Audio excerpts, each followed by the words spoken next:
Welcome in, Loons fans, to another match day preview. No match day to preview this time. Jonathan Harrison here, joined once again by Manny Lagos. Manny, how are you doing this Thursday morning? We've got snow coming in. We've got the MLS SuperDraft later today. It's all kicking off in Major League Soccer. We've got free agents. We've got big news to talk about that I know a lot of Loons fans. There's a lot of mixed emotions about it, so there's plenty to discuss today. Manny, how are you doing?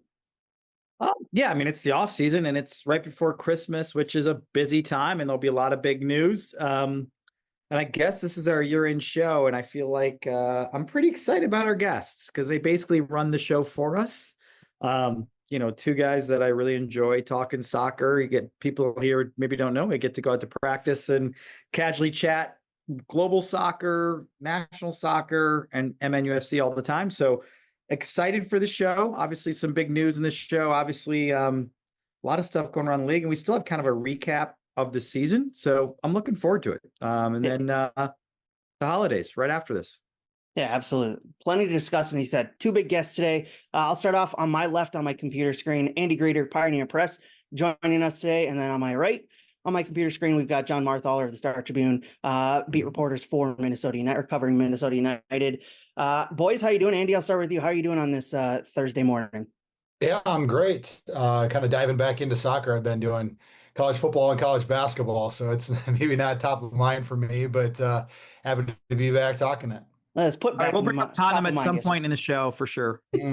Well, that'd be great. There'd be nothing more than I'd like to talk about than a bottom half table team.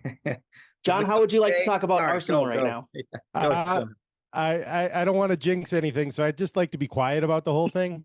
Just like, stoic, straight-laced. And frankly, I mean, I'm just enjoying, I can see how relaxed Andy looks during his offseason where he's only covering 2 teams instead of 3 right now. Look at how calm he looks right now. Zen, baby. Zen. We've got plenty to discuss. Let's jump right into it. And there's no bigger spot than the news that broke last night. Let's just jump right into that. This is the end of the year season review podcast, but as MLS free agency has opened, big news is coming out, and none bigger than Dane St. Clair leaving the club, going to Inter Miami, as reported by Tom Bogert. Andy, you have a couple articles on this. John does as well. Let's discuss it. What happened? Why is Dane St. Clair going to Miami, no longer with Minnesota United? Yeah, so Minnesota United offered Dane St. Clair a deal worth more than $1 million a year, which would have put him in the top 5 within the league, which was more than any other team could offer him. And he decided to turn it down in favor of going to South Florida and playing with Messi. So I think it's a bit of a shock, because I think when I talked to Dane in October, he said, I know my value, and I hope the club can see that value and reach that value. So I think when he puts that out there, it really makes it seem like it's about what the dollar figure is going to be. And when that dollar figure comes in, that you're valued within the top 5 within the league, I think the club saw that value within him. And it seemed like, given the club's ability, like I said, to pay more, it seemed like it was likely to happen. And I feel like the club, in my belief, thought it was going to happen. Obviously, the pull of winning trophies and playing with Messi, it appears to be a larger pull than sticking with Minnesota. So, I think it was big news yesterday. I was coming back from the University of Minnesota, stuck in traffic, on the phone, trying to figure out what was going on, pulled off in downtown Minneapolis, trying to update, pull together a story. My Wi-Fi isn't working very well. My hotspot wasn't working very well. So it was all kind of all over the place. So I was frantically trying to keep up with the news and catch up with the reaction of Loons fans, which, like you said, Jonathan, is kind of all across the board. Yeah, absolutely. Breaking news never happens at the most convenient time. It always happens when you're the most. Wasn't it this summer? Where Andy, you were gone somewhere north this summer. We had breaking news as well, right? Wasn't it something big? Yeah, I went to the Boundary Waters on the day the transfer window closed. That's right. Yeah, I'm literally driving into the Boundary Waters trying to update things as the canoe is strapped to our SUV. So yeah, Major League Soccer, Minnesota United. That was pretty dumb on my part, but also Minnesota left the business to wait late in the window, so there was a lot of things happening. So yeah, I'm used to it. This is old hat for me now. They waited till specifically you were gone, so it'd be hard for you. Yeah, I don't blame them. I don't blame them. John, your reaction to Dane St. Clair not re-signing with Minnesota and reportedly going to Inter Miami. It's funny from a Minnesota sports fan perspective. This is the constant nightmare and the constant fear that Minnesota sports fans are always living with. Anytime anybody does anything good, this is most pronounced with coaches, but it's also pronounced with players and stuff. When they have a good young player, whether it's, the Twins or the Vikings or whoever, immediately Minnesotans will start talking about, well, what if they're going to want to go somewhere else? They're not going to want to be in Minnesota. It's just sort of this existential fear. And then to see it played out so concretely in Dane St. Clair going, well, I would rather take less money to leave Minnesota than stay in Minnesota. This is the same version of the nightmare. On the flip side, we keep saying less money, but given Miami's, let's say, cavalier history with roster rules, as well as the league's sort of indulgent attitude towards Inter Miami, maybe he's not taking less money. I don't know what the salary cap numbers will say, but those are some incredible verbs there. I love those.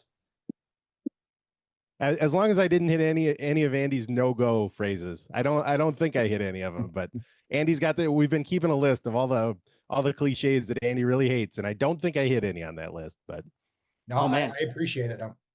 Now I'm nervous. Now I need to know what these phrases are, so I can make sure I don't hit them. You just have to hit him and watch Andy's face just go from normal to angry right away.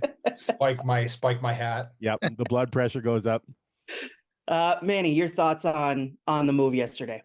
Yeah, I mean, it's really nice to hear Andy and John, because their perspectives I think are important, because they obviously cover Minnesota sports and obviously Minnesota United. And my first thought is right away, 7 great years, love the growth, all the best to Dane, one of the iconic players of the MLS iteration and history of Minnesota soccer. There's no doubt about it. And I wish him all the best. When I hear John's comments, we just don't know. I mean, it's a hard league to keep track of your salary cap and salary cap rules. Certainly there could be some easy kind of handshake stuff about future contracts, longer term, different salaries. Teams have been known to be very creative. Miami even got fined a couple of years ago massively for it. So, but at the end of the day, I think it's important to both acknowledge how big of a deal this is. And Andy did that, I think, really well, breaking it last night. And then John acknowledging who we are and what we are. And I do believe that there's kind of 2 big key things that we need when we have players that play for Minnesota United. The first one is they have to be hungry to play for this club and play in MLS. Hands down. We just don't have the margins to not have somebody that doesn't want to be here and doesn't want to be here to be hungry to help this club grow. And again, I always get excited because that means no matter what, Minnesota United is always going to be more important than any player individual. So that's important. And then the second one for me is that the DNA of our club is that we're always trying to sign for the future value of the player and not pay for the past value. And I get the emotional and the feelings of players. They've given more, maybe more even their contract worth. But the reality of a club like Minnesota that always has to maximize their resources and grow into how we're going to be hopefully a perennially championship team, we have to be ruthless about not overspending at the right and wrong times. And again, it's not black or white, but there was I think a lot of effort by the club to get even maybe beyond where the value was in the situation, to even push the tenets of what would make sense with the other roster build and how much you pay a goalie. And frankly, just couldn't quite get there. And my brain goes to I think the club really tried to do that and honor it. I've been around a lot of decades. New opportunities open up right away. This position, other positions. I will get into it, but there's some base core, particularly defensive of this team. I'm excited about where it's going to go in the future. Yeah, absolutely. I mean, talking and looking at kind of the fan reaction, there's a lot of frustration with a bunch of different various aspects of this news, and it's all right. I mean, all the reactions, it's okay to feel those reactions, and it's going to be a difficult thing to move on from one of the best goalkeepers in the league. A chance to play with the best player of all time is really, this is not just Dane. Like, you look at that roster, they have a lot of players. Silvetti's coming out of Argentina. Like, it's very current moment, everybody wants to play for Messi around the world. So that does affect a lot of things as well. And I know there is the Messi effect of going to Miami, but this move also signifies just how bad LA Galaxy were at handling the cap last year when they had to sell off a bunch of parts after winning the MLS Cup, and they got demonstrably worse while Miami is getting demonstrably better this offseason after winning MLS Cup. And, as John kind of hinted at and said, we can all question the cap mechanics of it because they've been in trouble with it before. But Andy, I guess the next question is what's next for Minnesota? Where do they go from here at the goalkeeper position, which, as we know, with the style of play, the model of play, is a very key part in how this team operates. What's next for Minnesota at that position? Before we get into that, I want to touch on one other thing because a lot of the fan reaction is, how could you let Dane St. Clair go for free? Mm-hmm. Okay. I'd like to touch on that for a second. Yeah. There was efforts to try to sign him during last year, and that didn't happen. So, how did that go over when they sold Taniola Wishegi? How did fans feel about that? Did they feel like it was the right move? Were they bittersweet about it? What if they also sold their goalkeeper at the same time? How would people feel about that if they got pennies on the dollar of a transfer fee, given that he was, a pending free agent? How would they feel about that? I push back on the thought that they let him go for free. How bad of business is this? I think that it's a little bit of a different situation because of how you could pay more, how Dane seemed to make it about money until it wasn't about money. So I think that there was an idea that they could be able to get it done at the end of the day. So when that changed course, they were caught flat-footed, granted, but I don't think that they would have liked it if they would have also sold their goalkeeper while they sold their number one striker last summer, because that went over like a load of bricks. So I think it's a little bit difficult to be like, well, how could you let him go for free? I don't think it's that simple. As far as where they go from here, I think they have to go back in to the transfer market.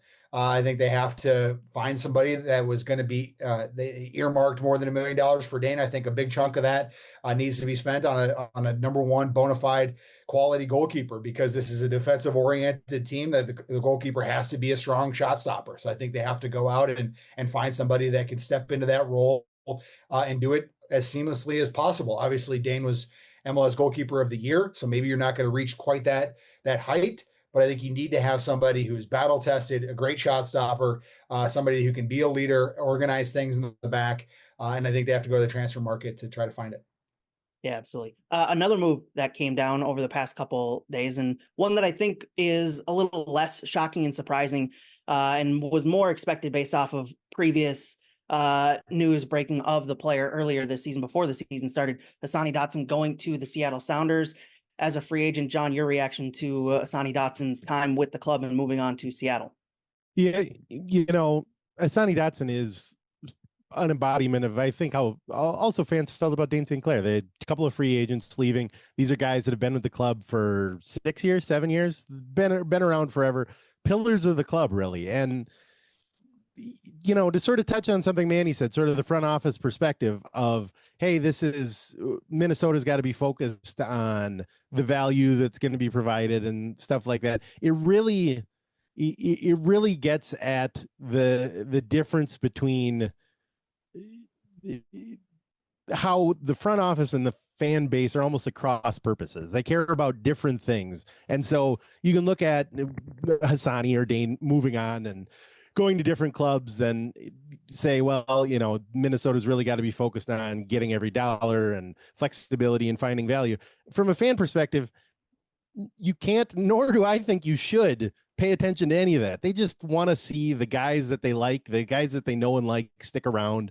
And especially when you're talking about MLS, when the number of dollars we're talking about are compared to like baseball. It's funny because baseball free agency is going on right now too, and the difference between paying like a middle reliever in baseball is like half your salary cap in MLS. And so it's funny to talk about getting the value out of $200,000 or whatever, or whatever we're talking about when we're talking about the difference between how much maybe St. Clair wanted or Hassani Dotson wanted. And it's just, Dotson is one of those guys that he came out of the draft. So did St. Clair. It wasn't like they were homegrown or anything, but they certainly developed here and they became the players they were here. And as a fan, the only proper reaction as a fan is to just fall in love with guys like that, and you want them to stick around, and you look at guys like that and say, I wish they could stay forever, whatever the cost might be. So I think it's also hard because as Minnesota is longer in MLS, and as they develop not rivalries, but certainly teams that fans end up disliking, having one guy leave to go to Seattle and the other guy leave to go to Inter Miami, that's tough. That's real tough, because what you want to do is, man, I wish this guy well wherever he goes. And then he goes to Seattle, and most fans are like, I no longer wish this guy well. I hope that everything goes poorly for this guy now. And it's hard. It's hard. It's hard. I like it, John. I think going back to Dotson, just like Dane, and it's a shame that the Dane situation broke last night, and then the show was maybe more about Dane as opposed to Dotson, who I think his tough grittiness kind of embodied what we were in the past and what I think Minnesota will always be in the future. And that goal he scored in 2019 to put the team in the playoffs, I still think is one of the top 5 iconic goals in my mind at Allianz Field. But it was injury plagued, and the reality is there are different situations and different reasons why they won't be here, which is always the case. And I think one of the things today, John, that I would say when I bring up the money, which is important, but I want to make sure it's known that it's about the culture and the DNA of any club. For example, I think Vancouver's going to have a very difficult time justifying paying Mueller $7 million next year.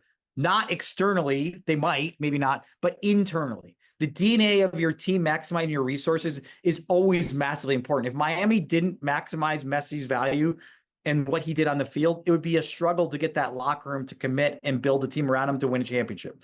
And I say the same thing in this situation when Dane moving on, and there is a certain price point here that it tips, and it will affect how you build that culture to win. And so when I say maximize resources, listen, I think Minnesota fans should be excited. We have an ownership group that wants to find the balance of spending real money and real cash, but without overspending with the reality of what MLS is right now compared to the rest of the world, and how we can't just go buy Champions League players. So I'm saying this more as a culture standpoint. There has to be limits so that the staff and the team can build a unit that's more important than one individual player.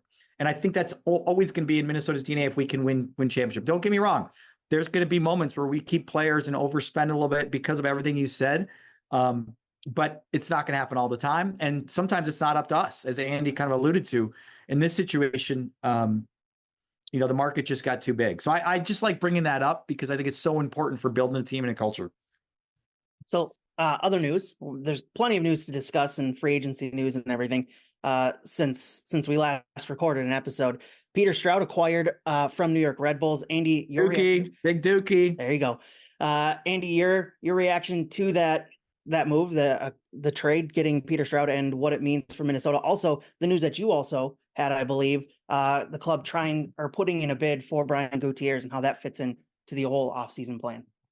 Yeah, so I think Peter Stroud is a nice depth piece type signing that can provide some help in central midfield. He's played about 1,000 minutes last season, so I think he's a young player who has some upside.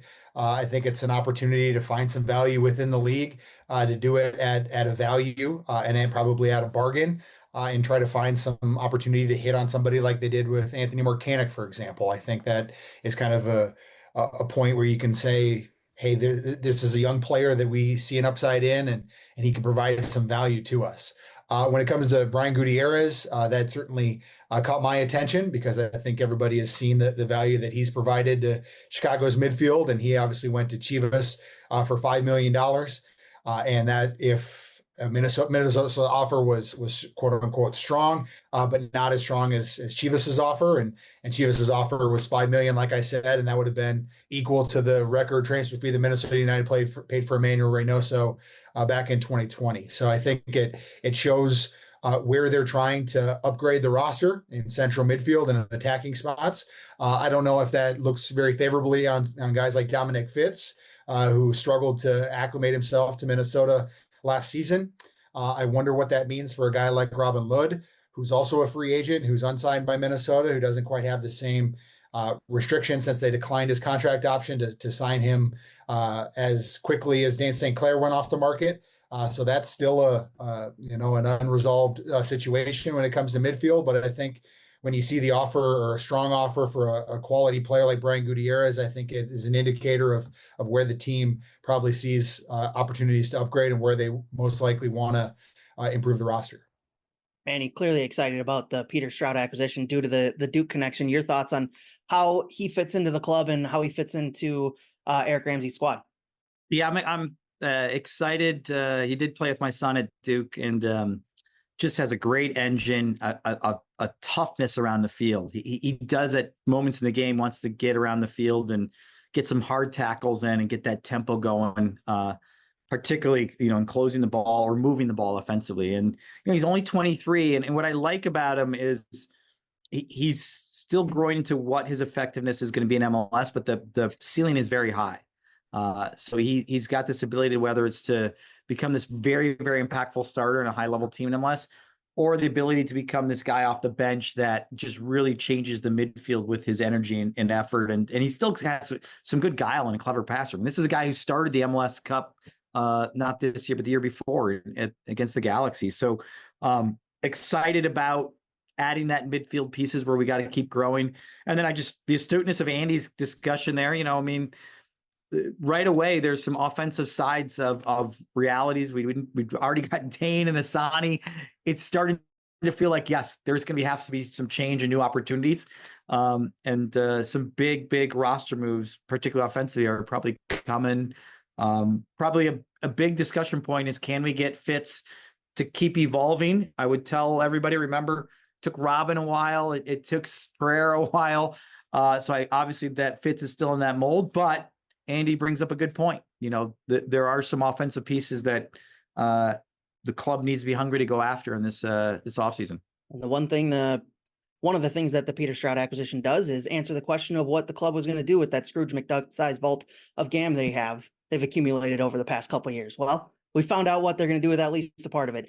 John, other news that came out yesterday, according to The Athletic, we're getting divisions. We already knew that in the new calendar flip, but Minnesota getting the division that many Loons fans wanted, staying in the Midwest and adding Ohio as well, with Cincinnati Crew, the Columbus Crew, St. Louis, Chicago, and Sporting Kansas City. So, Manny, we're finally going to get a rivalry, hopefully a geographical rivalry. But John, your thoughts on that division, the Loons landing in that one, and the league not putting us in the Northwest division like many had feared would happen? I'm just shocked that someone at league headquarters owns a globe. That's all that I'm shocked about. It's seen for so many years that they were like, no, I think Nashville's farther west than Chicago. Like, it seems more Western, therefore it must be farther. Let's put them in the Western Conference. Should Chicago go in the West? No. They're an Eastern city. Have you looked at a map? No, we're not going to consult anything so crazy as a map to do this. As far as divisions, I was utterly convinced that Minnesota would be in a division with the Canadian teams, Seattle and Portland and Vancouver. So the fact that they seem to be in a normal division, I don't even know what to do. What's going on right now? I'm going to be honest. My favorite fan version of the divisions was just having, I'm not going to pronounce the name that they went with on social media, but a Bleep the North version where they just put all the Northern teams all in one division, all across the continent. So all the Canadian teams, Seattle and Minnesota all together. And I'm like, well, you know what? Why not? Just for the fun of it. Just do it. I thought for sure it was going to be Minnesota and Montreal in a division, and all of their games would be in February or December. Like, oh, you don't like this new setup? Well, tough. I hope you like snow soccer. By the way, my hot take is that if we become rivals with Chicago, I feel like it's the only Minnesota pro sports team that'll have a true rival. You keep saying this. I'm still not a believer after 2 years of this. Tell me who Minnesota's rivals are, please. Like, we've talked about this plenty. I know, but it's just they don't have any. Like, nobody. This could be it. Although this Minnesota rivalry is payroll. You're talking Minnesota wide? Minnesota wide, yeah. He said Minnesota wide. We don't have a rival. He says, what about the Green Bay Gophers don't have one. They hate Chicago, Andy. They don't hate us. You need to. They hate both teams. You can have multiple rivals. They're Wisconsinites. They're bitter. Wisconsin Badgers. They have enough hate to go around. I agree with you. And that's probably to John's point about the concerns about the division. The Timberwolves playing Western teams, it doesn't feel like any rivalries out there. So I'll give it to you when it comes to the Timberwolves. Yes, thank you. Like For the Timberwolves, you have the Bucks and the Bulls right there, and you could have an awesome Nope. kind of a Timber- tri-state. Yeah. The rivalry Timberwolves there. rivalry over the past 3 decades has been competence. No, I think the other thing too about this announcement is that the conference, like, it'll create the big rivalries. I think there'll be some cool ways that they can do a playoff format, that, winning your conference probably, or you get rewarded. And then after that, who knows how they kind of fill out the rest of the playoffs. But I think there's a lot of, like, maybe I do know more, but there's a lot of creative ways. I think that you can build out of having this conference alignment. I think it's a very, very positive move for the league. Am I missing And as anything? usual with MLS, does that start next year? Oh no, not next year. We gotta wait many more years for this good idea to happen. Do have to mention, Manny, club signing Britton Fisher to a first team contract, moving up from MNUFC 2 to the first team club. Your thoughts on that move? Super excited. I mean, this kid, big, strong, profiles, unbelievable athletically, from North Carolina, has been with the second team, and had been showing some like rawness maybe in the kind of tactical and technical stuff within the game model, but like has always popped in terms of he's got this amazing potential. So again, we start talking about the strength of this team, adding another center back to a very, very good roster of center backs is exciting. Really, really exciting. I'm excited for him. Like I said, this is a kid that, he won the beep test last year. He just works really, really hard every day, and he's still very young. Well, Trap's coming for him this year again. He's gonna get his spot back at the top of the beep test. I don't want to be a jerk, but he's in his mid-30s now. He's got like 14 kids. He's tired. He's tired. It's not Phillip John Rivers.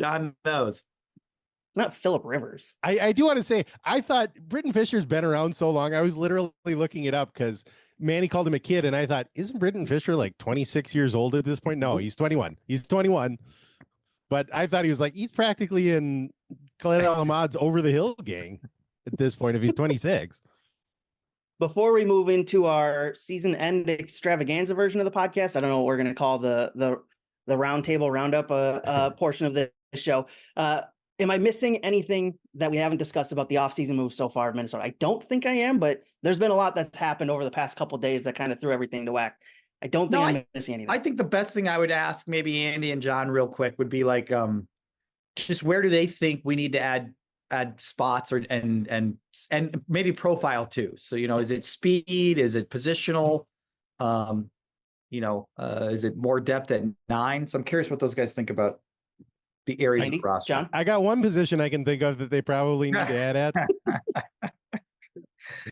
He wears gloves. I think he wears gloves. Height is something they need to add. Maybe. I'm right here. You guys don't have to make fun of me right in front of me. Just because I wear gloves and I'm short on the radio broadcast doesn't mean I need to replace. I got to say they're pretty set for 23-year-old or almost 23-year-old central midfielders now. That's true. They got Owen Jen, they got Triantis, they got Peter Stroud. If any of these guys can play goalkeeper, I think they might be done for the offseason. Andy? Honestly, I think it's number 10, number 9. I think somebody that probably is somebody that can push Kelvin, not somebody that slots in behind him. I think we're still waiting to see a little bit more from Kelvin. Khalid Al-Ahmad said that the number 1 striker didn't leave in the summer transfer window. That really perked my attention when he said that when Daniel O'Shea left. But we didn't see it towards the end of the season. So I think we need to see something more from the number 9 spot.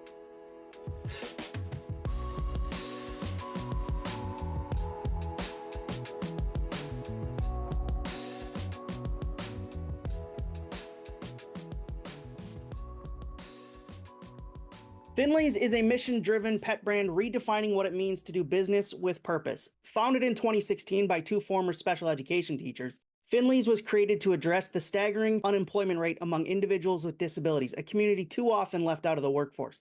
Every purchase of Finley's products supports real, paid job opportunities and community development for people with disabilities through the company's inclusive employment initiatives. From job coaching to community engagement, Finley's is creating a future where everyone has a seat at the table and a chance to thrive. Follow Finley's on Instagram at GetFinleys.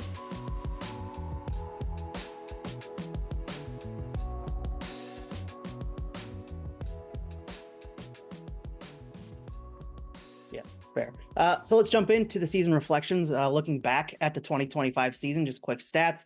Most wins in a single season, most points, best goal differential, another run to the Western Conference semifinals. Unfortunately, that came to an end as well in the semifinal round, just like it did the year before. It kind of feels like a year of almost. But Andy, I'll start with you, then John, then Manny. Your overall reflections on the year that was of 2025. Yeah, I think you summed it up best. It was the nearly season, right? I think when you look at making it to the semifinals of the U.S. Open Cup, making it to the Western Conference semifinals, I think you were kind of right there. I think you had a fuller roster than you do today. I think you wonder, has this team peaked? I think you have to guess that and wonder about that, just given all the records that you mentioned and kind of what they've been able to do with kind of outperforming what was expected of them. So I think you kind of look back on it and probably wish you could have gotten the U.S. Open Cup. I think that was their clearest opportunity to win a trophy. And I think people around the club are probably still smarting about that opportunity gone missing. John? Yeah, that's about what I was going to say. It feels like over the past 2 years, Minnesota's sort of leaned into this identity of they're playing defensively and depending on set pieces. And it really has been all about pragmatism. And this goes back to when Eric Ramsey first came in and said, I want to play, I want to play a system. I'm not married to a system. I want to play something that fits the team that we have, that fits the players that we have the best it can. And it feels like over the last 2 years, they kind of found that for the squad they had, but it almost feels like it reached not its logical endpoint, but maybe its logical peak of this might be as far as they can push the squad that they have. And don't get me wrong, making a couple of semifinals and setting a club record for wins and points and stuff. Obviously those are accomplishments, but you don't look at the way that they're set up and you don't look at the roster they have. And this is something that they echoed at the end of the season too, that Ramsey said, that Will Trapp said. The squad is going to have to improve and they're going to have to go farther if they're going to take this. And I'm not saying that Minnesota needs to switch and start, having 65% of the possession and playing tiki-taka or anything like that, but they certainly, it does feel like they've pushed this almost as far as it's going to go. And Ramsey mentioned that after the San Diego game, talking about the change of style. He was already kind of talking about how there needs to be an evolution. So I think that's the biggest storyline going into next year is where does that shift, where does that evolution come? Manny, 30,000 foot view of the 2025 season. Yeah, I mean, I think it's one of the best seasons we've had an MLS iteration. Probably right up there with 19 and 20 in my mind. Those three are really all kind of special in their own way. And I think it's important that I really truly do keep it like about the positive, about how do we build into the evolution of soccer, the league being competitive. And I think there's a great expectation that Eric and Khaled and the staff have created over the last couple of years about us being competitive MLS. And I think that should give the fan base and even our club an excitement about the new opportunities that I think are coming, because the roster and free agency came fast. And so I think there's a combination of we probably need to evolve no matter what. And now we are going to evolve because the team's going to look different based on some of the leaders are leaving. And it kind of forces us to reassess both those at the same time now. And I'm looking forward to that. Like I said, because the base of the pragmatism that John alluded to is still there within the fact that we've got a lot of good defenders coming back. We've got a lot of solid midfielders who are getting better every year. And we've got some attackers that have been up and down, but that's what attacking kind of is a little bit. It's like, reinventing yourself both individually and collectively. And I think that's probably what the club needs, but I don't want my brain has to go back to like how good the year was, how we handled the adversity so well, didn't lose 2 games in a row in the regular season kind of stuff. Like these moments where I think a lot of people gave up on Minnesota throughout the beginning of the year till the end.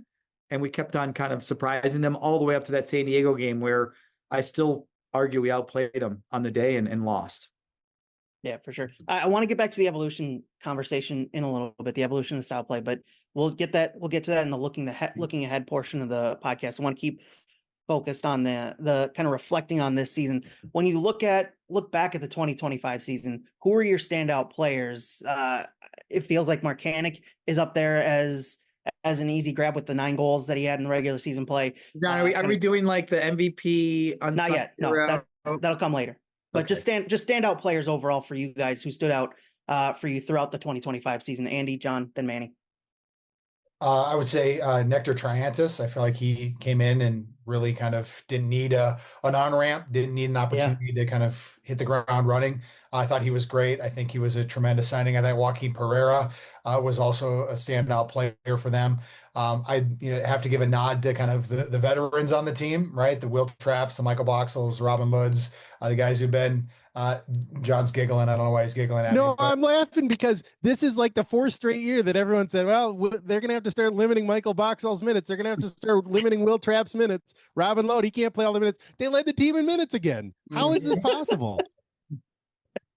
Studs. That's why. Yeah. John, stand out. All right, or... keep going, Andy. So I didn't mean to interrupt you. I just started laughing because I'm laughing in delight that all of the old people are the most dependable, healthiest players on Minnesota United.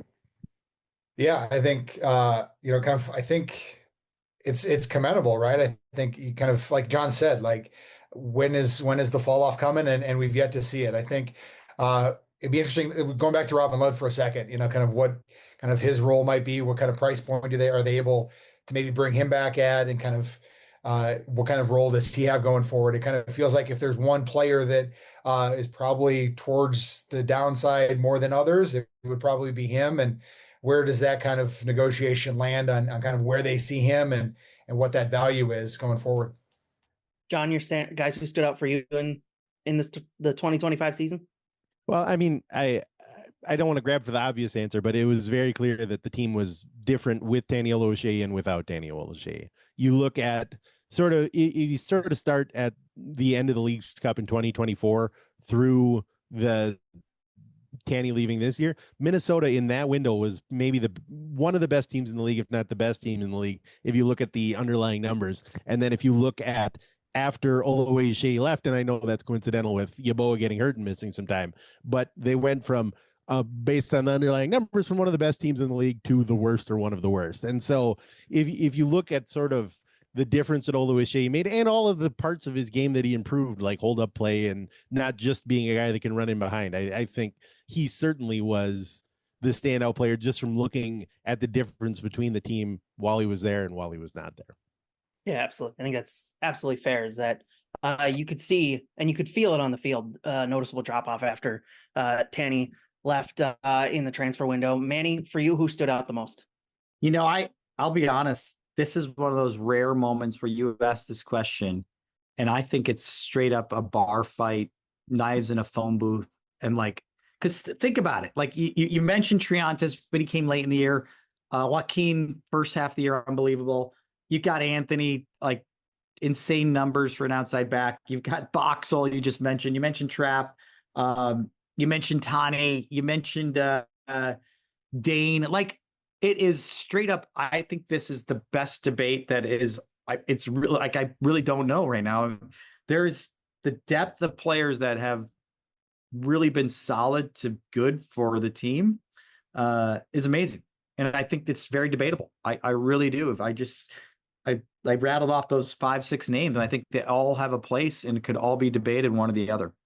And like we've been talking about this standout player, and we didn't even mention Dane, who had an outstanding. I just did, by the way. I did.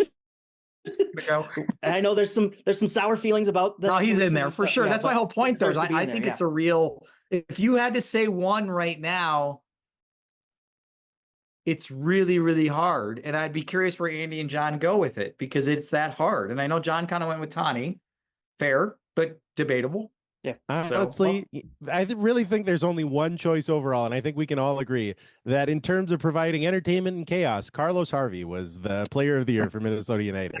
In such that's in my other. That's such in my a straight-laced, pragmatic culture. Like, yeah, we all just we're all pulled in the same direction. You never knew what Carlos Harvey was about to do, and I appreciated that about him. And late in the year, he became every teenager's favorite player in the world because of his jersey numbers. So I have a 6-year-old and I do not want to tell him what Carlos Harvey's jersey number is because I can't handle it. my kid points it out every time we watch the Loons game together. He's like, "Oh, look, his number." I'm like, "Yes, we get it." He's the new model. He's the attacking right center back on your team and a back three. That's right. Let's hand out the awards since we're talking about the standout players. Let's get the difficult one out of the way. Who's the MVP? Manny, I'll start with you. The difficult question. You have to pick one. You can't waffle and give me seven different answers. Who's your MVP of the season? Controversially, and a little bit like it's Anthony. I like it. It is just too many big goals, too many big moments. That kind of output doesn't happen for an outside back, probably in MLS again for 5 years. Andy? MVP. MLS goalkeeper of the year, Dane St. Clair. I think that's pretty easy, even though it's a bitter pill to swallow today. Yeah. John?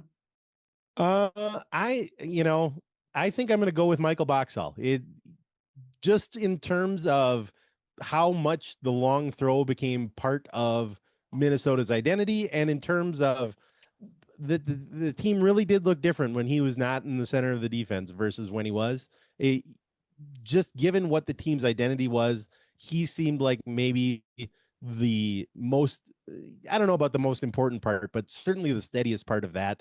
And just in terms of what the team's identity was and what he embodies, I think I'm going to pick him. Plus, if he was here, he would be so angry that I picked him. And I'm always delighted by that. By the way, not just part of Minnesota's identity. You could see the impact throughout the season in the long throw numbers ticking up throughout the season. How many other clubs across the league started to try and implement long throws into their play? I couldn't tell if that was complimentary or insulting. Like on the one hand, it's like, well, they're doing it and it's obviously successful, so we want to emulate them. But there always seemed like there was an undercurrent of the rest of the league going, listen, if these idiots can keep scoring goals off long throws, then anybody can do it. Let's just whip it in there. All right, so then, Manny, I'm interested. Are you not participating, Jonathan? Who's your pick, Jonathan? How are you getting away with that? Let's turn the tables. Offer an opinion. Man, you guys are turning the table. I can't be the host anymore. I got to offer opinions. That's right. My MVP is probably Dane St. Clair. You kind of saw the impact of when he was not in the squad and when he was. I mean, we saw the couple games with Alex Smir in net when Wessel Spiel was in net. And you saw when Dane St. Clair was in that, how impactful that was and what that meant for the defense. Just made those defenders a little bit more comfortable, obviously. So I think that's, as Andy said, it's a bitter pill to swallow today, but I think Dane St. Clair is going to be my MVP. Manny, I'm interested to hear this one for you. Breakout performer, since Marcanic was your MVP, who's your breakout performer? Well, like, what does Marcanic take? Is it like a rookie? Is it like just somebody? They couldn't have been one of the star players the year before. Okay, then it is Anthony again, which is fine. Double award winner. Yeah, but I think some backups there would be maybe Dugan and Romero and Harvey, are three that I really like that are close seconds. Andy, Trantis. Just given the fact that he was able to come in and score from the halfway line straight away, and kind of the way that he. Trantis is too easy, but does it count if it's only 2 months, Jonathan? Does it really count? I think it does. I mean, with the impact that he had in that midfield, I think we can give it to him. I want better rules for this because I love Trantis. He should win a lot of it, but it also feels like you're hurting the guys who played, 9 months. Also like the fact that we don't have to build in this kind of grace period for him, right? Like, hey, you can come in and do it right away. Yeah, that's a good point. You don't have to take a long time. Dominic Fitz does not appreciate that, by the way. And also, the man's just trying to celebrate his wedding. We can leave him be. And also I think we need to draw a line between what Joaquin Pereira was doing in his first couple of months, what Robert Blood was doing, and what Dominic Fitz was doing. Dominic Fitz wasn't even playing. Yeah. Okay. There's a big difference between not playing and not producing. No, you're exactly right. And by the way, he is it is a value to understand that Trantis is so young and really could be a top positional player in the league in the future. There's no doubt. That's exciting. John, your breakout player or breakout performer of the year? I'm going to say because I got to pick somebody who hasn't been picked. So I'm going to pick Nico Romero, mostly because he led the team in yellow cards and gave no indication that he was going to stop getting yellow cards. And I appreciate that about the guy. Like, I asked him at one point, like, do you think about this? And his basic answer was, I don't want to get sent off, but otherwise I am not thinking about how many yellow cards I have. I wanted think to. somebody told Nico, like, he looks 31 and he played like a 31-year-old for pretty much the whole season until the last 4 weeks. And so somehow he became a 21-year-old that last 4 weeks, which hopefully he gets excited about what he was doing for most of the year last year. It's like they put him on the 22 under 22 list for MLS, and he remembered, oh, wait a second, this guy's not 34 years I don't old. look under 22. Wait a second, I look like I'm an old man. I can't be 21 years old right now. Yeah, I think I would have to pick Romero as well. It's a close call between Romero and Marcanic based off of what each of them did. I mean, Marcanic's going to pop up because of the gaudy stats, but the way Romero kind of slotted in as a starter on that back line almost immediately kind of took me by surprise. Wasn't expecting that, and how good he was, and ending up on the 22 under 22 list for me, really good. Your moment of go ahead, John. I was just going to say, I would pick Marcanic, except at no point was he able to explain why he kept scoring goals. We kept asking him, like, what are you doing differently? What is the team doing? And he was like, listen, guys, I'm as surprised as anybody here. I blacked out, and when it came to, I had 5 goals. I don't understand it. No one understands it. I'm still of the belief of your original theory. It's Nick. Yeah, it's not. He's not Anthony. They switched spots. They body swapped. There's an easy answer here that we're all ignoring. All right, your moment of the year, Manny. I'll start with you. Your biggest moment. Go with whatever. Thank God you started with me, because there's only one. It's. I mean, as much as it is the game. I mean, it's something that doesn't happen very often in sports. So it's the Seattle game. Although a second would be the whole vibe of the Miami experience game. Was amazing too. So, but I'm gonna be honest. That's what I thought you were talking about at first, was the Miami. Oh no! Before you mentioned Seattle. Until you said Seattle, I had no idea. Oh, that's so funny that, like, it's about what's on the field for me matters the most. But yeah, it's Seattle with Miami a close second. I think that's fair. Andy, your moment of the season? I would probably go the inverse. I would probably go Miami and then Seattle, just because of what it was that day to kind of have that stadium packed the way that it was, that Messi had his moment and the Loons were able to win, and what that did for soccer. You could just kind of sense that was a big game and was something that a lot of people were tuned into. I did. Full disclosure, Andy, I was actually not at the Miami game. It was my son's graduation day in Colorado, so I technically missed the moment that you're saying. So wow, that's bad, Manny. That's bad. All for the family, huh? Wow, what a dad. I had a friend who is not really a soccer fan, but went to the concession stand at the same time that Messi scored his goal. No! He also missed a big moment in that one as well. John, your moment of the year? Well, I want to pull Manny and I'm going to talk about the game, and at the end, it's going to be the 0-0 draw with FC Dallas. You just got to really appreciate a rock fight with Lucho Acosta yelling at the ref for 40 consecutive minutes. But wait, he was subbed in the second half of that game, John. Remember, he actually didn't start. Yeah, that's right. Brought on about the last 20 minutes. So, yeah. That was, in terms of looking at a game and going, I guess this is soccer. That was probably the high point. But again, I got to go third, so I got to pick something different than everybody else picked. Honestly, I think in a weird way, I think the moment of the season for me was Minnesota beating Seattle in Seattle, just because it felt like the culmination of everything to finally get over the hump in Seattle, when it had been such a disastrous place, and the way that game went, where an own goal late, but they still held on, and that just felt like a real big moment. And I think that would be in a tie with the draw with New York, where Sandro Schwartz tried to run on the field and tackle the referee after the game. That was a high point for me personally.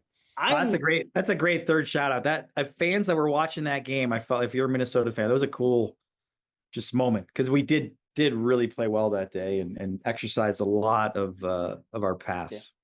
I'm just upset John didn't pick doing State Fair Minnesota United trivia on the stage with PK, the loon, the mascot. Who stole the show, by the way. Yeah, absolutely. If there would be any moment from that I would pick as my favorite, it would be when the group of 20-something guys came up to the booth because they were really excited. They were like, oh, there's people on the radio talking about sports. And so I could watch them. They sat down on the benches and they listened for about 40 seconds. You could just watch their faces fall like, oh, they're not talking about the Vikings.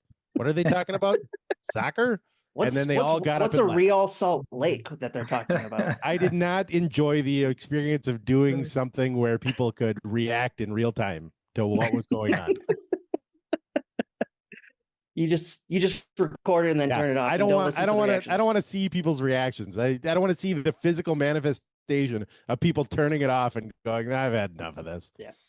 That's fair. That's okay. I think that was my high point, is doing State Fair trivia with you on the stage with PK helping you guys out. And that's the only question you guys got right, was PK helping you out. Well, all the questions were like, what number am I thinking of? 4 or 9? They were not that hard. 4? Wrong. It was 9. I was thinking of 9. Thanks a lot, Jonathan. Moment of the year for me has got to be the penalty kicks against Seattle. That was an incredible atmosphere, incredible moment. Great call by Dan on it. It was super fun. And just kind of the pops in that game 3. You get the goal from Perea, you get the goals from Diaz and Marcanic, and it was just the crowd explosions were so much fun to hear and be a part of. And then Andrew Thomas just blasting the ball off of the crossbar was just an incredible moment for this club, this fan base. And unfortunately, a couple weeks later, it all ended in San Diego. But overall, that night is going to be one to remember for a very long time. All right, let's talk about the style of play, because we talked about it a little bit earlier. I want to get your guys' thoughts overall on what we saw this year. And as you guys said, an evolution might be coming in the future. Eric Ramsey hinted at it. What does that look like for you guys going forward? But overall, your thoughts on the style of play that we saw Minnesota enact this year and play this year that drew so much ire from MLS sickos across the board, across the country this year. Andy, I'll start with you. Yeah, speaking of which, the Seattle fans were particularly upset after in the way that unfolded with the defensive first hit the counterattack set piece style.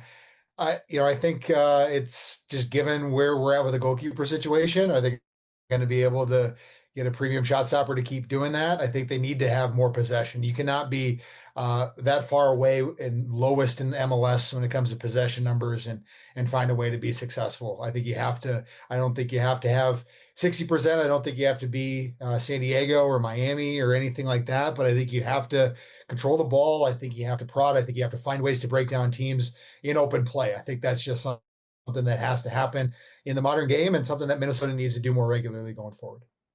John? I was sitting here and I wanted to find the exact quote from Ramsey after the San Diego game, and I don't think I'm going to be able to pull it up quite in time, but I thought it was interesting because I'm just going to paraphrase what he said here.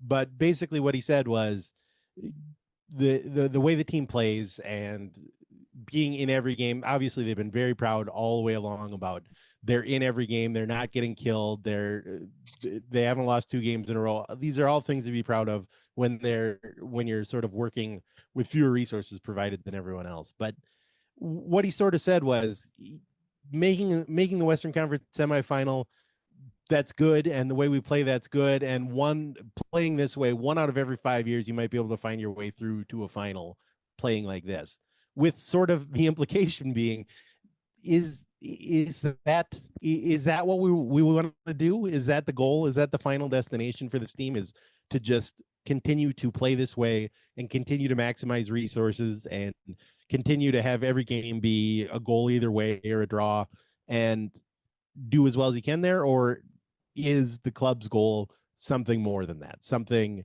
potentially more dominant, something where they can win comfortably with 2 or 3 goals and try to dominate rather than just try to compete? Yeah. Manny, your thoughts on the style of play and kind of what you want to see out of an evolution going forward into 2026? Yeah, I'm insanely like authentically excited and like feel like there's an opportunity here based on when I look at it.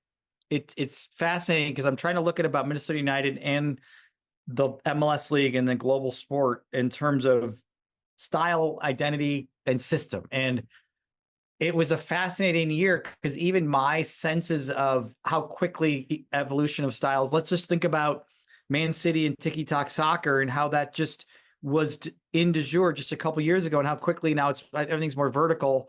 And then how does that affect how Minnesota United's playing? I look at, it wasn't one system this year. Eric evolved from trying to do 3-5-2 and a 4-5-5-4-1 to this kind of what I call like kind of a 3-4-2-1 with a really tight box midfield of 2 center number 10s and 2 number 6s. And then the wing backs of Bongi and Nick and Joseph sometimes. And just how fascinating that system became, very like kind of de jour around the world. And if you watch, that's the U.S. national team, ironically, evolved into the same system in the last window. They just do it higher up the field. So I go back to the game we played against Club America, and I think we could have evolved a little bit even this year into a more balanced offense defense. That game had it. That game we were, possessing and doing that, and we just defended poorly the last 6 or 7 minutes to kind of give up a couple leads. But it was there, and I think after that, as you get closer to the end of the year, it's about winning every game. The Tani trade does affect it. And then it's about like, listen, this was when we were really good, was when we were doing the low line block and going. And it created an opportunity for us to make a run in the playoffs, which we did. But even this year, we could have evolved potentially, and we couldn't quite get there. I do think looking at teams like Vancouver and Philly, there's a way to get excited about having more balance without losing your defensive identity, which is, I think, where this team is going to need to go and will go. And not look at all like the Seattle fans who I think are being a little naive about the whole goal of this sport is to win, is to put a team on the field, to have a staff and players create a game plan that their individual and collective unity beats the other team. End of story. And I think that's what Minnesota expects to do in the future, to win championships. And like I said, there's a glass half full about how we played this year that I think shocked MLS, but also was the reality of the shifting of the global game as well. So again, I don't take any remorse in how we played in the past. I think it's going to help us in the future, frankly. When looking ahead to the 2026 season, I'm going to take the goalkeeper question out of this because that's an obvious one that obviously a lot of people. By the way, can I just bring up, before you do that, Jonathan, in a big way, look, our current starting national team goalie was 5 years MLS pool player. I think of the iconic goalies, the Raimondos, the John Bushes, like, it is not a standard, just take a bunch of money and sign a goalie. It is finding that goalie's at the right time in his place in the career where he's ready to pop in MLS. But it's important that the goalkeeping position isn't just about spending a lot of money. It really, I mean, even Fry was not what he was until Seattle. So I think it's important that, we understand with the game leaving, there's an opportunity maybe to find a different type of goalie that can help the team in a different way. Yeah, absolutely. So I'm going to take the goalkeeper situation, that question out of it. When you look ahead to the 2026 season, what are the questions for you guys about this club going forward into next season, Andy?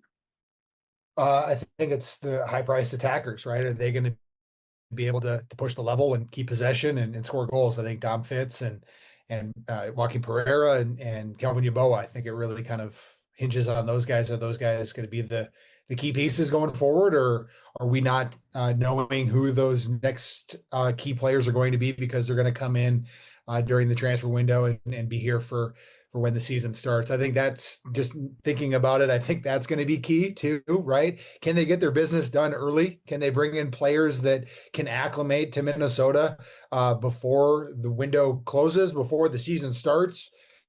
Maybe when training camp begins, like, it's not impossible. We see other teams do it, and they bring in players in a timely fashion that can get into training camp and be with this team and hit the ground running. John, what are your questions I think about this club? This is sort of similar to what Andy said. I think my main question is, over the past year and a half, 2 years now that sort of this new regime has been in charge, it's been all about building flexibility and giving themselves options and giving themselves the ability to do better things. So my question is sort of, how are they going to take all of this flexibility and all of these resources that they built up and reinvest those? You sort of alluded to it when you said the Scrooge McDuck scam vault that they've got, but it is sort of true. They've got the ability to do all these things, and you already saw this with Ola Wishe leaving. It's not really about having a window open like maybe it is in some other sports, because you build this team and you build this team, and then all of a sudden Villarreal comes along and wants to give one of your best players the opportunity to play in the Champions League, and that window all of a sudden slams shut because these things happen. And we've talked a lot about Triantas, but I feel like he'd be in the same boat where you look at how successful he is and how young he is and where he came from. There's another guy that you have to sort of have your radar up to say, how long is this guy going to last here? We already saw it with Rosales was a target. Pereira was a target. These things are all happening. And so obviously this is the question of the front office all the time, is how do you manage all this? But at some point, it's not just about building flexibility, but how you take that flexibility and use it to improve the team. So that's my main offseason question in going into 2026. I mean, we're closer to the start of preseason than we are to the end of the season as we record this podcast. So that's great. That happened quick. Manny, your questions about this club going forward, and then I guess for me, the next round of questions is, what does Minnesota United need to do to get over the Western Conference semifinal hump?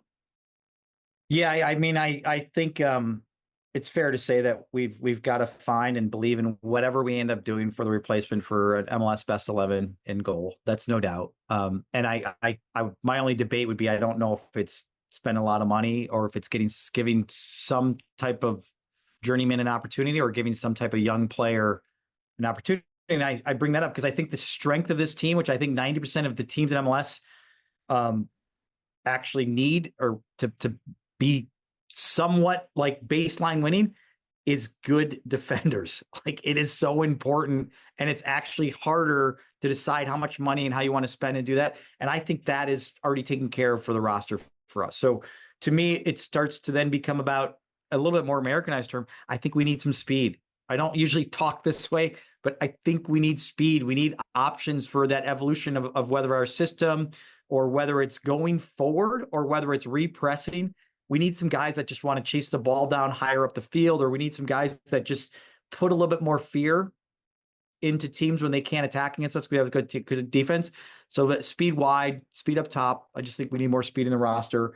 And then I think we need to talk about the flexibility. Do we want to sign one or two higher level offensive players, and where do they fit? Or do we want to wait for fits to do it? That will be a big debate. And John brought it up. There is flexibility to make those decisions right now. And I still look at that as a glass half full versus most teams that are trying to think about how they can get their defensive identity. There'll be opportunities out there. There's good players that are going to be in and around to talk about, do we want to fit this guy next to Joaquin, or, this guy? Like, I think I'm excited for the next 2 months, because to me, just having been in the business and that's so long, in some ways that's an easier process than trying to solve, kind of group unity on the defensive side. Manny, are you in Blaine right now? I am not, actually. I'm in Gold Valley. I'll be there later today, though. But well, I mean, if there's anybody from the front, why don't you just go drag them down, and they can just tell us what the plan is? We're sitting here speculating. This is foolishness. What are we doing? I mean, I think the plan is there's options, and the reality is that until the last couple days, you couldn't really, even they couldn't really decide until there's a lot of moving pieces, both roster spots and financial stuff about Dane and Robin. Hassani, we kind of already knew was going, but those are big deals to then decide where you're deciding to move going forward. And like I said, my brain very quickly, because maybe I'm in and around it, I know the opportunities are going to be there with Dane and Hassani leaving, and whether Robin stays or not, that'll create both good or bad. I'm not sure, but I know right now there's opportunities to grow this roster, Jonathan, to be competitive in the West for sure. Yeah, I like it. And win the West. Like I said, it's a good debate right up there all season. For the three of you guys about those offensive pieces and what position and what do we need. I think Vancouver just blew the league out with finding a balanced offense and defense that is competitive. I mean, if we're talking about predictions for the offseason, given that Dotson went to Seattle and Dane St. Clair went to Miami, I got to assume Robin Lode's going to sign with Sporting Kansas City at this point. I mean, they need players, so they are out of players. Yeah. They for got you guys, 6 players under contract, so they're ready to go. Andy, John, what for you guys when looking at over the last couple seasons, what they need to do this offseason? What do they need to do to get over the Western Conference semifinal hump and kind of make that next step going forward? Andy, I'll start with you. I think what's being left unsaid when we look at the big picture of this club is what's the future of Eric Ramsey? Yeah. I think we're coming up on a time when his name is probably going to get circulated again for openings back in the UK. We saw it last year. I think we'll see it again here this year. What is his level of commitment to come back to Minnesota? How much further does he see this operation going? How much further does he feel like he can take it? I think those are the big questions. Obviously, we've seen him, like to John's point about him being ultra pragmatic in his approach and wanting to evolve the style and talking about next year already, kind of immediately after it ended in San Diego. But does that come to fruition? Is that a reality? How long does he stay? Does he begin the year with Minnesota? Does he leave in the summer? Does he spend the whole year in Minnesota next season? I think all of those are really important questions that well, have yet to be answered, and I think we're kind of being left unsaid as major parts of where this team can go. Yeah, John. You can only be Sam Allardyce for so long before you start getting tired of it, and then only Sam Allardyce can be Sam Allardyce for more than a couple of years and be Mr. Pragmatism. I think that certainly is a question. Obviously, Ramsey is an ambitious coach, and I think that's sort of true of everybody that's part of Minnesota right now. Does everyone's ambition match what the moves look like? And I'm getting stuck. I've forgotten the original question. I got so excited to talk about Sam Allardyce that I just got lost. You thought about him gambling players? Is that what you're thinking about that That's part of exactly what I'm talking about. Yeah. Okay. That's the logical endpoint of what's going on with Minnesota United. I was asking you what the club needs to do to get over the hump, take that next step, get past the Western Conference semifinals, and kind of make the next step going forward. It's very Minnesota to think of that in terms of what can they do to make it one round farther in the playoffs. How can they finally win a trophy? No. How can they make it back to the Western Conference Finals? This is the question of Jonathan. I don't know where your Timberwolves fandom is at, but that's the question of a Timberwolves fan right there to say, how can they make it back to the Western Conference? That fandom's been beaten and bruised. What are you talking about? Years. We were back-to-back playing champions 2 years in a row. 2 years. How many other teams can say that? Baby, hang the banner. Honestly, it does. In terms of the Timberwolves, it does feel like the best case scenario for this year is to win a play-in game again because they're not beating Oklahoma City, so might as well just aim for that play-in win. Well, after you turn my question on its head, Manny, SuperDraft is today. Who are the names that MLS clubs are looking at? Who are some of these guys that MLS fans should keep an eye on? Yeah, I don't know how much of MLS SuperDraft sicko. No, I think I won't go into names, but I will go into the challenging thing from all the MLS teams right now is how many foreign players have inundated the college soccer system and how challenging it is to decide if you want to draft. I think probably 25 of the top 30 are foreign. And you want to draft a foreign player and both take the risk of an international spot once they get to the first team or you sign to the second team. And then you also have to pay transfer youth compensation fees to these clubs in Europe that they came from. So it becomes a really big challenge about, yes, you want to find value in talent, but should it be American versus foreign is always a big deal for us and our staff. But the biggest thing is we take it massively seriously. We believe the college soccer is a great development system. I think it's going to be super important in the future of soccer, partly because their facilities are amazing and they have built-in kind of real competition of games. And they're starting to train more year-round in their college season. And then most of the kids now are playing, third or fourth division soccer in the summertime to really keep almost a 12-month schedule going. So always a big deal for Minnesota United. Obviously, we've had some great success. We talked about Asani, we talked about Dane, we talked about Tani today. So it's always a big day in Minnesota United to try to add value to the roster. Manny, other ideas of kind of guys that might want to try to go up and get? I mean, I obviously have 4 picks and a couple of third rounds.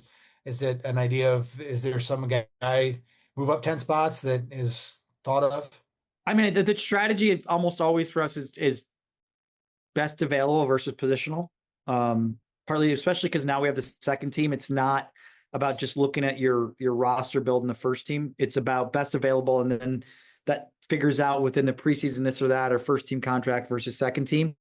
I would say it's after that.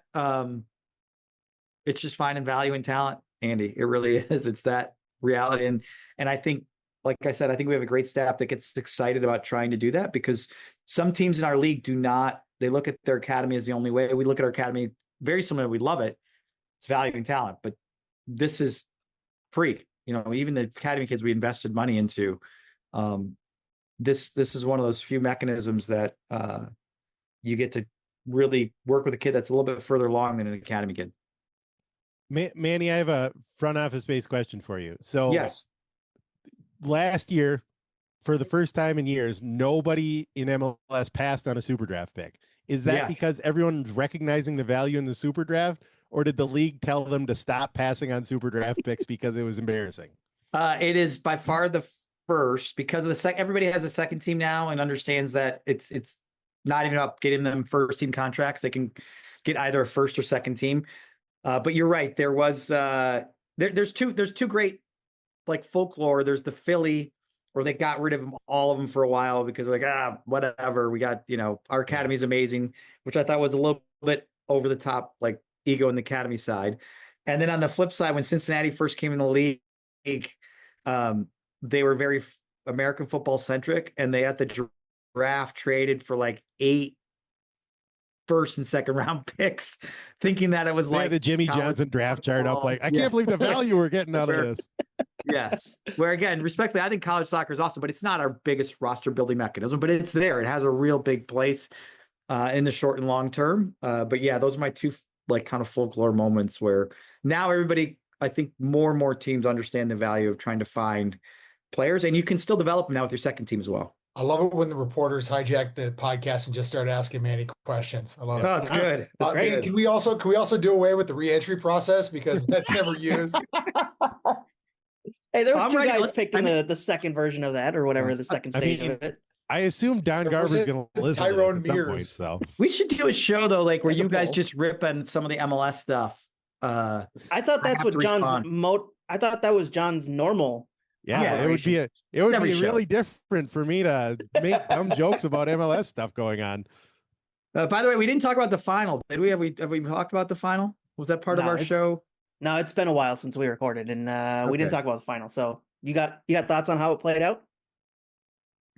For me, I want to like, I guess I'm the serious guy here. So much credit to Messi, and honestly, so much credit to Mascherano.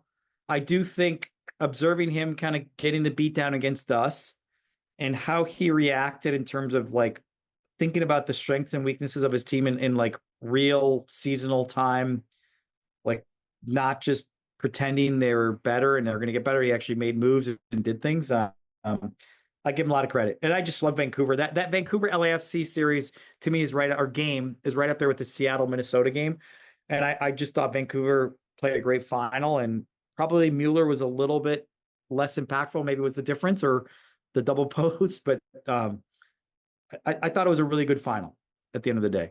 And in the end, Messi winning I think helps the global brand for MLS for sure. I want to take this opportunity to apologize to Kip Keller and Eric Dick, who were part of the re-entry draft process from Minnesota United. I also think Tyrone Mears. Shout out to Tyrone Mears. There you go. Look at you. Club legend. Do you have the media guide right now? Are you pulling out? That's what he did. You didn't see that? He grabbed the media guide. All right, let's talk about all the re-entry draft picks. Greg and Ginseng waiver draft 2019. There you go. Wow. There you go. Some polls. All right. Like Before we close out for just total sicko time. Before we close out for the year, I want to get your guys' final thoughts. Just anything you have on the club, MLS going forward, what you're looking at covering over the offseason. Andy, I'll start with you then, John. Yeah, I mean, I'm curious to see what happens with the schedule flip. I think that's going back to Asani, going back to Dane, the desire for players to play in Minnesota, given where things are at with the climate. I think that's going to be a continually talked about thing, something I'm going to continue to focus on of the desirability of playing cold weather places with the schedule flip. I think that's still a concern for Minnesota. John? I'm really interested to see what happens in this January window. I think this is I don't want to say make or break exactly, but it's hard to do big business in the January window sometimes, and this is something that every MLS team has faced, of trying to do this in the middle of the season, and yet we're looking at a team that has holes to fill and that needs to make a little bit of a move. So I'm fascinated to see what happens between now and the start of the preseason, which is in about 10 minutes from now. It is coming up quickly. Guys, I appreciate you guys stopping by and chatting all things Minnesota United, past and looking forward into the future. Go support local reporting. These guys do great work. Go read their coverage over at the Pioneer Press for Andy Greder and the Star Tribune for John Marthaler. They do awesome work, and love reading their coverage and chatting with them, and looking forward to seeing you guys next year at Allianz Field. Manny, I'll talk to you next year as well. Looking forward to it. Cheers, guys. Happy New Year. Happy holidays. Next year's a year of the World Cup, too. So, by the way, if we were talking next year, I think this would be the MLS Cup final weekend right now. So, it's going to be a long year next year. I'm just looking outside. I'm looking out the window, and I don't see a problem with this. Okay, nope, I absolutely we're definitely going to make the final then, for sure. We have to, for just bleep housery reasons. That would be amazing weather for the MLS Cup final. Guys, I'm looking forward to it. As always, thanks a whole bunch to the production staff, Grace Dearson, Kyle Hayward, Evan Etler for putting this on every week, and Loons fans. Thanks most of all to you for tuning in every week, and we'll talk to you next year.